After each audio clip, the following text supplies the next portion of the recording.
The two-way radio is much more powerful than the walkie-talkies, but they work pretty well the same.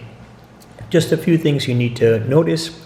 First, each radio is programmed to a particular command post, so you will have the command post number assigned.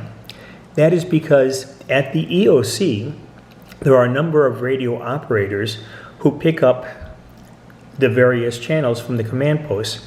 Every radio operator is assigned a certain number of command posts to monitor. So you'll notice also that there are a number of channels up on top that you can choose from, but primarily you want to be on channel 1.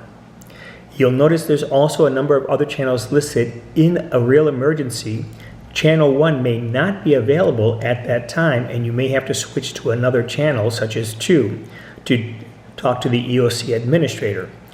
But normally you want to stay on channel 1 unless you are getting no response at all. The radio has 2 buttons on top instead of the one like a walkie-talkie. The one on the far right is the on-off volume button. The middle button is the various channels, and you want channel 1. And then of course you have the antenna. So you turn on the radio, and you get a volume that's comfortable for you. As you notice, it changes as you go along. Then you'll notice that the microphone and speaker are right next to each other up near the top. To use the radio, you will want to press the big black button on the side and hold it.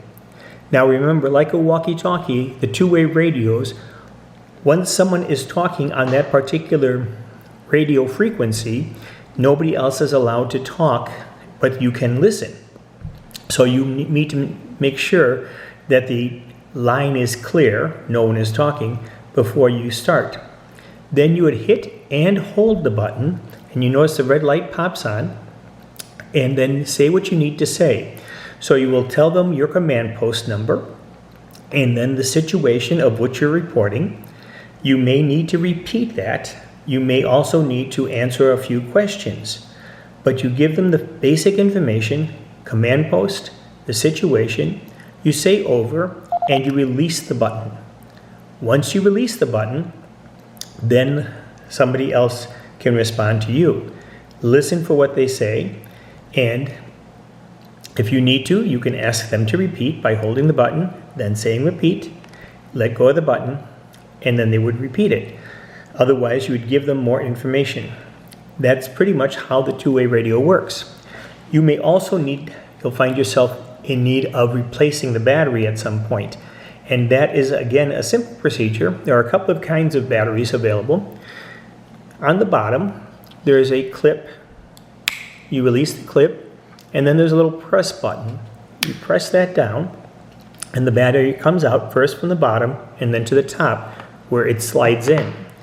You slide the new battery in, and then you press it down, and then put the clip back together, and it's secure. And again, I should have turned off the radio before I changed the battery. So that is the basics on how to use the battery. Or how to use the two-way radio. There is always more training and available on the 4th Tuesday. You need to register with Scott Morse, and he will train you specifically how to use both walkie-talkies and two-way radios. Thank you.